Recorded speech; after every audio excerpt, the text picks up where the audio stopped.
নমস্কার বন্ধুরা, আমি নীলাঞ্জন। ব্যাংকিং মেন্টর চ্যানেলে তোমাদের সকলকে স্বাগত জানাই। তো থাম্বনেল দেখে আশা করি বুঝতে পেরে গেছো আমি আজকে কী বিষয় নিয়ে কথা বলতে চলেছি। সেটা হচ্ছে যে জেনারেল কাস্ট স্টুডেন্ট যারা বা ইউআর আনরিজার্ভ থেকে যারা এক্সাম দেয়, তারা কি সত্যি চাকরি পায় না? তাদের কি চাকরি পাওয়াটা মানে সম্ভব নয়? তাদের কি চাকরি পাওয়ার চান্সেস খুবই কম?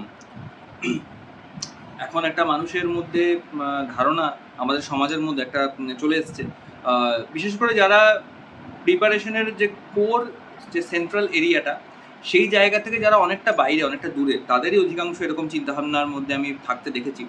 যারা মানে এই জগৎটাকে অনেকটা দূর থেকে, বা বলা ভালো এই যে বৃত্তটা, এই যে সার্কেলটা, তার পরিধি বা পরিধির কাছাকাছি জায়গা থেকে অবজার্ভ করছে, কিন্তু কেন্দ্রের কাছে বা কেন্দ্রবিন্দুতে তারা পৌঁছতে পারেনি।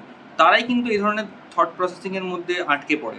যারা সেন্ট্রালের জায়গায় চলে এসছে, সেন্ট্রাল পজিশনে যারা চলে এসছে, তারা কিন্তু বুঝতে পারে যে অ্যাকচুয়াল সিনারিওটা কি। তো আমি আজকে সেই সিনারিওটাকেই ব্রেকডাউন করার চেষ্টা করব তোমাদের সবার সামনে। আশা করছি তাতে করে অনেক ধ্যান ধারণা পরিষ্কার হয়ে যাবে অনেকের।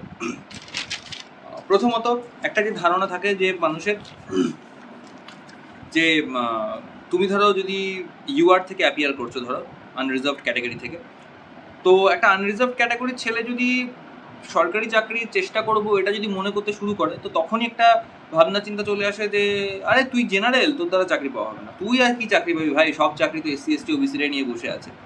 রিজার্ভেশন না থাকলে পরে তো চাকরি পাওয়া সম্ভব না আজকের যুগে। এরকম একটা প্রবণতা চলে এসছে। ঠিক যেরকম কিছু কিছু ক্ষেত্রে একটা প্রবণতা চলে আসে যে টাকা পয়সা দিয়ে চাকরি, সেগুলোর ব্যাপারে আমরা আলোচনা আজকে করবো না। কিন্তু ওটাই একটা ধ্যান ধারণা চলে আসে যে আনরিজার্ভ ক্যাটাগরি মানে তোমার চাকরি পাওয়ার কোনো চান্সেসই নেই। তো আজকে আমরা কিছু স্ট্যাটস নিয়ে কথা বলবো। হ্যাঁ, আমি পুরো স্ট্যাটস রেডি করে নিয়ে এসেছি, তাতে করে পরিষ্কার হয়ে যাবে যে আনরিজার্ভ ক্যাটাগরি থেকে ছেলের পুলেরা চাকরি আদৌ পায় কি পায় না, সিনারিওটা কি অ্যাকচুয়ালি। 2023 লাস্ট যে আমাদের ব্যাংকিং এক্সাম হলো, সেগুলোর আমি ডেটা নিয়ে এসেছি তোমাদের সামনে। দেখো, আরআরবি পিও, ওকে, আরআরবি পিও আমি যদি বলি, প্রথমে রিজার্ভেশন যারা আছে তাদের কথা বলে নিচ্ছি। আরআরবি পিও যারা হচ্ছে, ওবিসিতে 48 সিটস ছিল, শিডিউল কাস্টদের 27 সিটস ছিল, শিডিউল ট্রাইবদের 14 এবং ইডাব্লিউএসদের 18 সিটস ছিল। ওকে, এটা ছিল মানে ওদের রিজার্ভেশনের মধ্যে। এবার রিজার্ভেশন ক্যাটাগরিতে সব থেকে বেশি ভ্যাকেন্সি ছিল ওবিসিদের 48। মানছি রিজার্ভেশন এরা পেয়েছে, এরা চাকরি পেয়েছে। এবার আসছি জেনারেলদের সিটসে। জেনারেলদের টোটাল 74 ভ্যাকেন্সি ছিল, অর্থাৎ 74টা জেনারেল ক্যান্ডিডেট ছেলে ওয়েস্ট বেঙ্গল থেকে আরআরবি পিওতে সিলেকশন পেয়েছে এই বছর। এর মানে এটাই দাঁড়ায়, তাহলে 74খানা জেনারেল কাস্ট ছেলে তারা চাকরি কিন্তু পেয়েছে। এবার আছে আরআরবি ক্লার্কে, সেম, ওবিসিদের 152টা সিট ছিল, শিডিউল কাস্টদের 82টা ছিল, শিডিউল ট্রাইবদের 41টা ছিল, ইডাব্লিউএসদের 56 মতন সিট ছিল। ফাইন। জেনারেলের সিট ছিল 224, অর্থাৎ আবারও পশ্চিমবঙ্গ থেকে এই বছর মোট 224 জন ছেলে আরআরবি ক্লার্কে সিলেকশন পেয়েছে, যার মধ্যে আমিও একজন। এই 224 জনের দলে আমিও একজন। এবার আছে আইবিপিএস ক্লার্কে ওয়েস্ট বেঙ্গলে, ওবিসিদের 51 সিট ছিল, শিডিউল কাস্টদের 53 ছিল, শিডিউল ট্রাইবরা 10, ইডাব্লিউএস 23, আর এখানেও আনরিজার্ভ ক্যাটাগরিতে 104, অর্থাৎ পশ্চিমবঙ্গ থেকে এই বছর 104 জন আনরিজার্ভ ক্যাটাগরির ছেলে আইবিপিএস ক্লার্ক এক্সাম সিকিওর করেছে। ভালো। এবার হচ্ছে আইবিপিএস পিও, যেটা একদম পুরো সর্বভারতীয় স্তরের ভ্যাকেন্সি বলবো। ওবিসিদের 829 ভ্যাকেন্সি ছিল, শিডিউল কাস্টদের 462, শিডিউল ট্রাইবদের 234, ইডাব্লিউএসদের 300, আর জেনারেলদের ছিল 1224 ভ্যাকেন্সি। অর্থাৎ আবারও আইবিপিএস পিওতে এই বছর সর্বভারতীয় স্তরে মোট 1224 জন ছেলে মেয়ে ইউআর থেকে চাকরি পেয়েছে। অর্থাৎ এখান থেকে আমরা দেখতে পাচ্ছি যে এটা জাস্ট আমি 4টে এক্সামের একটা এক্সাম্পল নিলাম। এবার তুমি যে কোনো এক্সামের এক্সাম্পল নিতে পারো এবং সেখান থেকে ভ্যাকেন্সিস চেক করে দেখে নিতে পারো, পাস্ট ইয়ার ভ্যাকেন্সি তো উঠিয়ে দেখে নিতে পারো। প্রত্যেকটা জায়গায় তুমি দেখতে পাবে আনরিজার্ভ ক্যাটাগরির সিটস কিন্তু থাকে সব থেকে বেশি। এবার কে শিডিউল কাস্ট থেকে চাকরি পাচ্ছে, কে শিডিউল ট্রাইব থেকে পাচ্ছে, কে ওবিসি থেকে পাচ্ছে, সেটা দেখে তোমার কাজ নেই, কারণ তাদের ভ্যাকেন্সি কিন্তু অলরেডি আলাদা করে দেওয়া হয়েছে। ওকে, আমি ব্যাংকিং এক্সামের পয়েন্ট অফ ভিউ থেকে বলছি, তাদের ভ্যাকেন্সি কিন্তু অলরেডি আলাদা করে দেওয়া হয়েছে। এই যেটা আমি বললাম আরআরবি পিওতে যে 48 ওবিসি ভ্যাকেন্সি আছে, তো ওবিসি থেকে যে অ্যাপিয়ার করছে সে কিন্তু 48টা সিটের মধ্যেই কিন্তু কম্পেয়ার করবে, সে 48টা সিটের জন্যই কিন্তু কম্পিট করছে। তুমি যদি জেনারেল থেকে অ্যাপিয়ার করছো 74 ভ্যাকেন্সি, তো তুমি কিন্তু 74 ভ্যাকেন্সির জন্যই কিন্তু মারামারি করছো, ঠিক আছে? তো এখানে কিন্তু এত ভাবার কিছু নেই।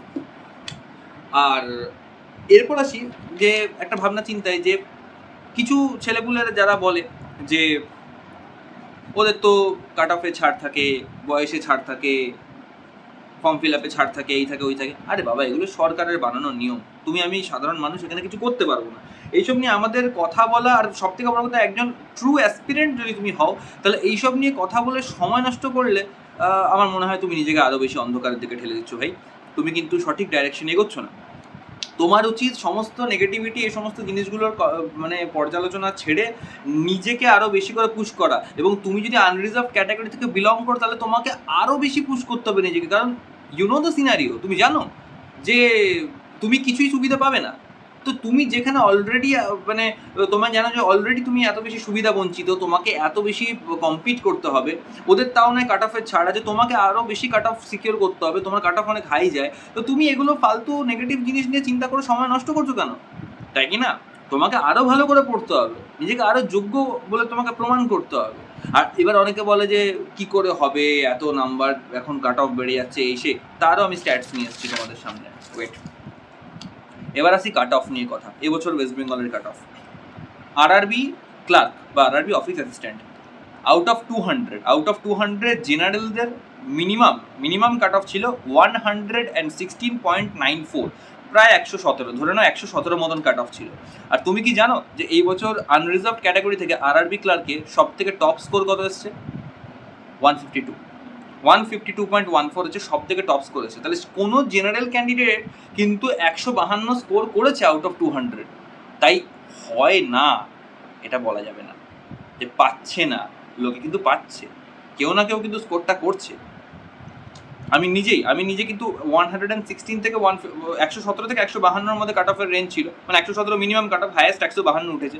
আমি নিজে কিন্তু 121.63 পেয়েছি, ঠিক আছে? তো পাচ্ছে অবভিয়াসলি পাচ্ছে। আরআরবি পিওতে মিনিমাম কাট অফ ছিল 94.6, যেখানে ম্যাক্সিমাম কাট অফ হচ্ছে 110.7। অর্থাৎ আরআরবি পিওতেও কোনো না কোনো স্টুডেন্ট আনরিজার্ভ ক্যাটাগরি থেকে 200-র মধ্যে 110 মতন স্কোর করেছে।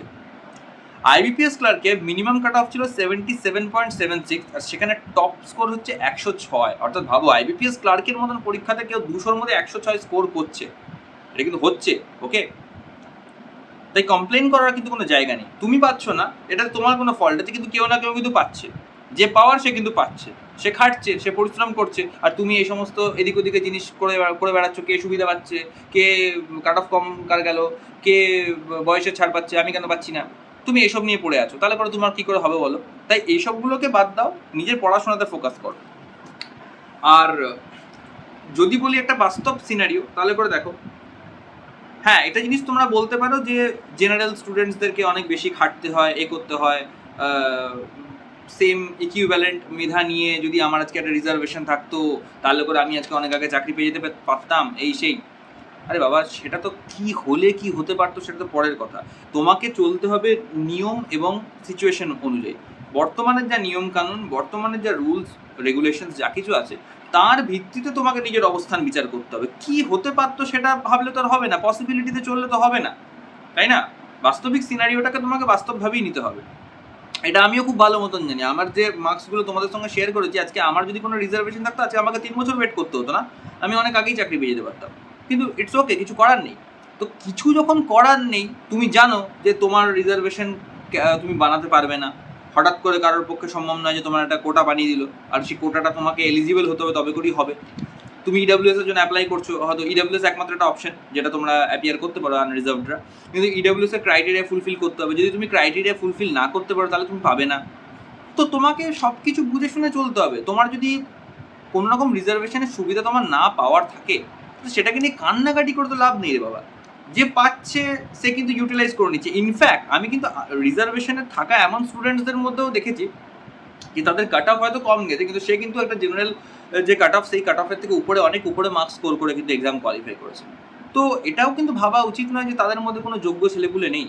দেখো, যোগ্যতাটা হচ্ছে তোমাকে নিজের যোগ্যতা নিজেকে প্রমাণ দিতে হবে। হ্যাঁ, একটা জিনিস আমি বলতে পারি, অবশ্যই তোমার সমতুল্য মেধা সম্পন্ন কোনো একটি ছেলে দেখা যাচ্ছে একটা এক্সামে তুমিও যা স্কোর করছো সেও তাই স্কোর করছে, কিন্তু দেখা যাচ্ছে জেনারেল কাট অফ এত বেশি হাই গেছে যে তুমি কোয়ালিফাই করতে পারলে না, কিন্তু that much score is sufficient for the reserve candidate. তো সে কিন্তু রিজার্ভেশনের সূত্রে হয়তো চাকরিটা পেয়ে গেল। সে তোমার থেকে স্বাভাবিক 2 বছর আগে হয়তো চাকরি পেতে পারে, 1 বছর আগে চাকরি পেতে পারে, তোমার হয়তো 1 বছর এক্সট্রা ডিলে হতে পারে, তোমাকে হয়তো এক্সট্রা পুশ করতে হতে পারে, কিছু করার নেই, তোমাকে এটা করতে হবে। এইসব নিয়ে প্রতিবাদ বা তর্ক করার জায়গা নেই, এটা হলে ওটা হতে পারতো, আমি ওর থেকে যোগ্য ছিলাম, এই ছিলাম ওই ছিলাম।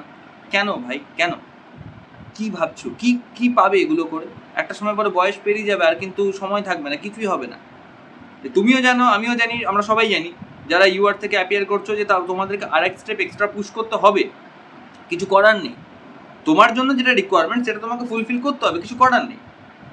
আর বাকি যাদের রিজার্ভেশন আছে তাদের মধ্যেও একটা প্রবণতা দেখা যায় যে আমার তো রিজার্ভেশন আছে, আমার তো এমনি হয়ে যাবে, কোনো ব্যাপার নয়, এইটা ভেবে পড়ে তারা অনেকটা ক্যাজুয়াল হয়ে যায়। ফলত কি হয় যে তাদের রিজার্ভেশন থাকা সত্ত্বেও তারা যদি ঠিক করে পড়তো, ফার্স্ট অ্যাটেম্পটে ফার্স্ট টাইমে হয়তো এক্সাম কোয়ালিফাই করে যেতে পারতো খুব অল্প সময়ের মধ্যে।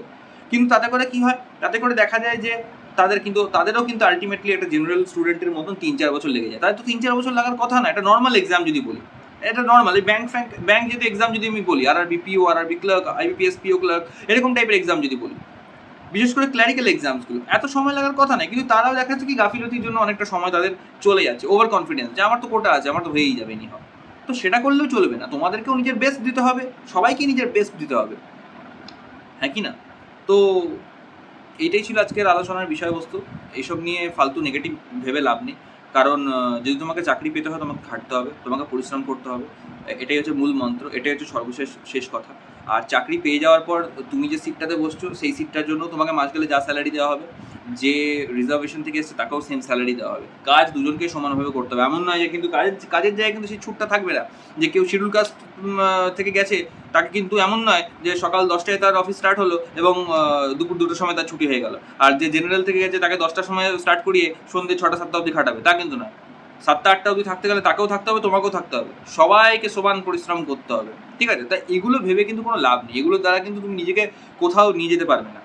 যোগ্যতা যদি তোমার মধ্যে থাকে, সেই যোগ্যতাটাকে যদি পরিশ্রম দিয়ে তুমি যদি ফুটিয়ে তুলতে পারো, তাহলে তোমার রিওয়ার্ডস সব সময়তেই থাকবে। স্কিল নিজেকে তৈরি করতে হবে, কেন ক্যাটাগরি দেখে বা এই করে।